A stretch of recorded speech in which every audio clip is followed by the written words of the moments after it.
Fan service in a Xenoblade game is nowhere near new. You'll remember soon.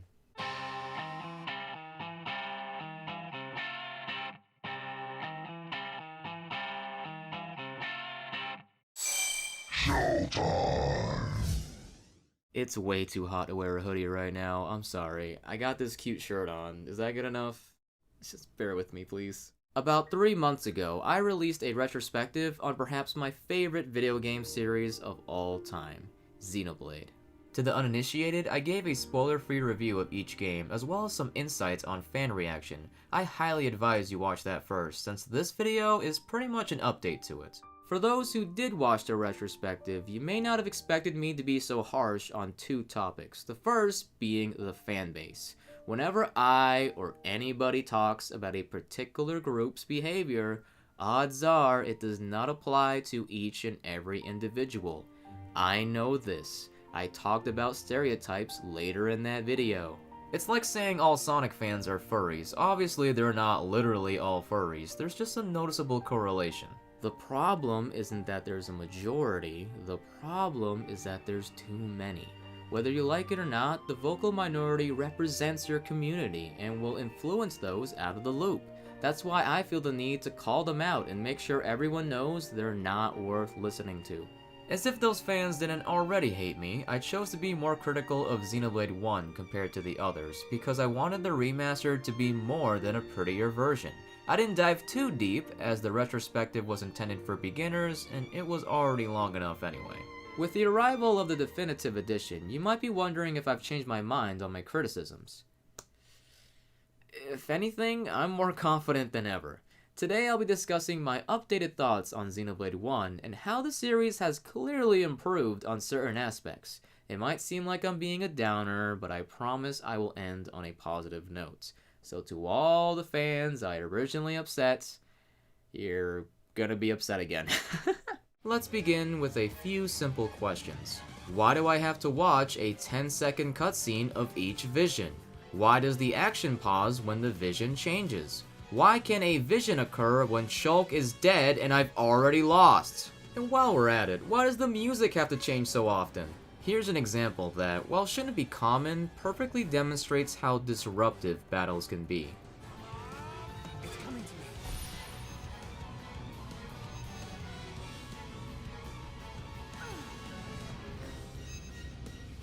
I'm really feeling it. Shulk, that's good. Nothing's gonna stop me.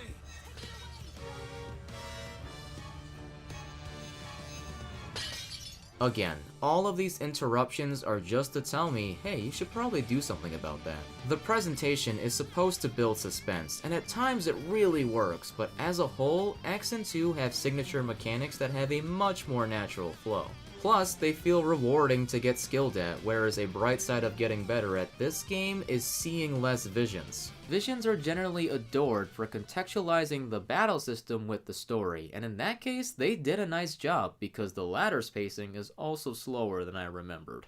Xenoblade 1 has an incredibly strong beginning, but after Colony 9, it doesn't quite live up to that standard until Aerith C.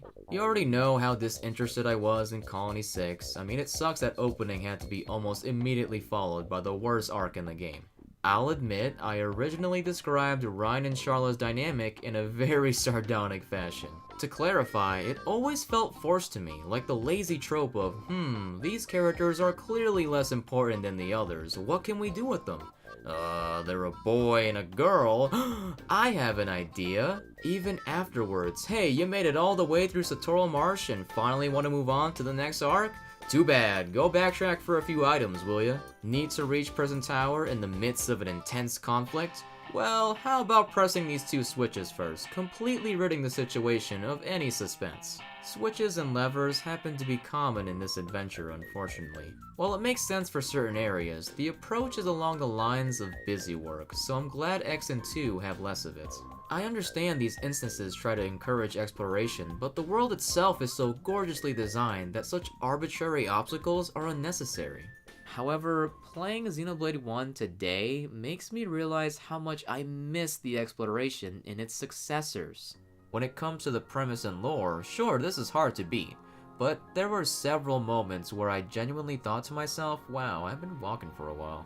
Although one nails an awe-inspiring sense of scale, in hindsight, it doesn't measure up with its sense of discovery.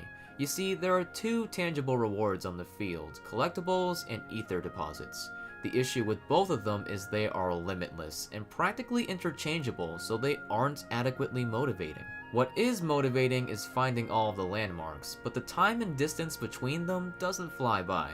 Empty space is valuable for creating a believable world, but the series has evidently gotten better with balancing size and content. X was designed as an open-world game, so naturally there is much more to do in larger landscapes, and even when there wasn't, your movement options were terrific, so there was never a dull moment. 2, meanwhile, wasn't designed to be as huge or open, and because of that, its world is the most dense and interactable. In fact, I kept feeling a void while playing 1 due to an extremely basic aspect of 2, treasure chests. Not the kind you get from battle, the kind that rewards you for searching every nook and cranny. Of course, another driving force of exploration is side quests, which I reluctantly did often due to the game being more grindy than expected.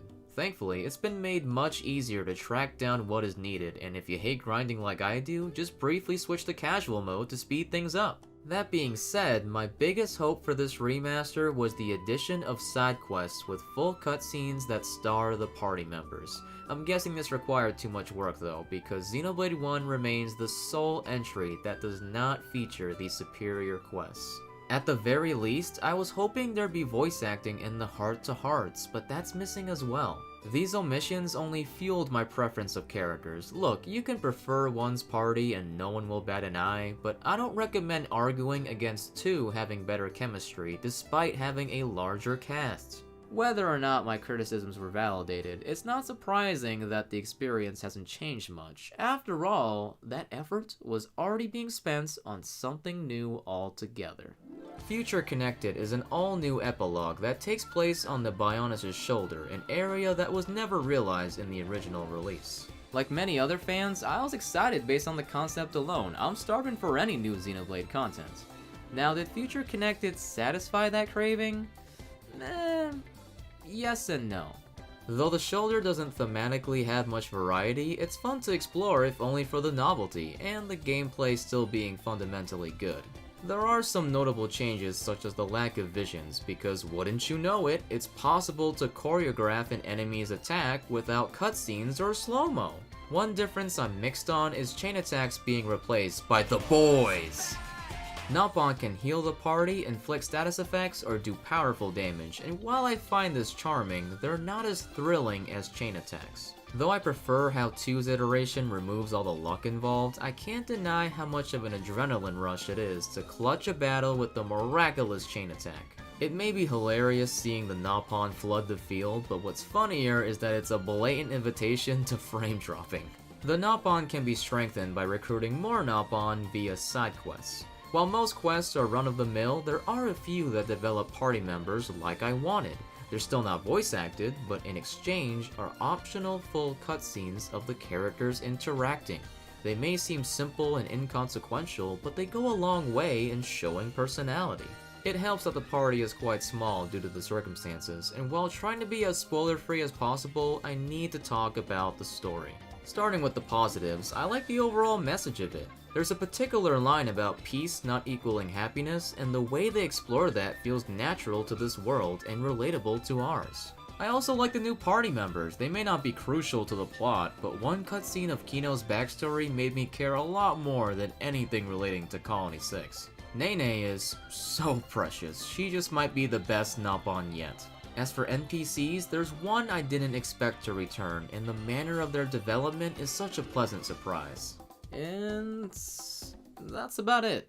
For a Xenoblade story, this is surprisingly straightforward. Even X had some interesting twists. I can pinpoint the moments I realized how underwhelmed I was. There's a character who, as soon as you meet them, is obviously going to turn into a villain, and after the apparently shocking reveal, they're suddenly relegated to a side quest! To be fair, this is an epilogue. It's not meant to be a grandiose tale, it's merely tying up loose ends. In that respect, this is serviceable and sweet, yet still disappointing when compared to Torna. Despite being a prequel and thus predictable, it's compelling from start to finish, and for my money, almost everything about it is better. While it's not an exact comparison, Torna demonstrates how great additional story content can be. Future Connected, however, feels like an apology to Melia fans. So if you love Melia, good for you, but there was more they could have expanded upon. And just to rustle some feathers, Nia is definitely better than Melia. This is a stupid topic anyway. There's only one reason why fans compare them, and when it comes to that reason, Nia handled it refreshingly well. Melia, on the other hand, got unnecessarily dunked on by the writers, which is why said apology is justified. The way I feel about Future Connected is akin to how I feel about the remaster in general. It's enjoyable, I'm glad it exists, but it left me wanting a bit more. Though the updated graphics and quality of life changes enhanced the experience, this could have been the opportunity to learn from its successors. This may be called Xenoblade Definitive Edition, but it is not the definitive Xenoblade game. All of them are strong and different enough to be a favorite, and each one has major aspects that shine brighter than in the others. Still, don't get it twisted. This is the best version of a fantastic game. This is the best way to get introduced to the series, and the pandemic's a perfect time to get started. The gameplay is unique, the world and story are unforgettable, and you owe it to yourself to at least consider playing it if you're a fan of RPGs. Hopefully you'll try the other Xenoblade entries after this one, and if you're still on the fence to begin with, I assure you, it is truly special. This was my favorite game throughout high school. I went to Anime Boston 5 years ago just to get this copy signed by Yoko Shimomura, while being surrounded by Kingdom Hearts fans. You might have noticed before, but the signature is slightly faded there, because I didn't ask her to actually sign, the box art. Look. In my defense, being dumb is typical of Xenoblade 1 fans.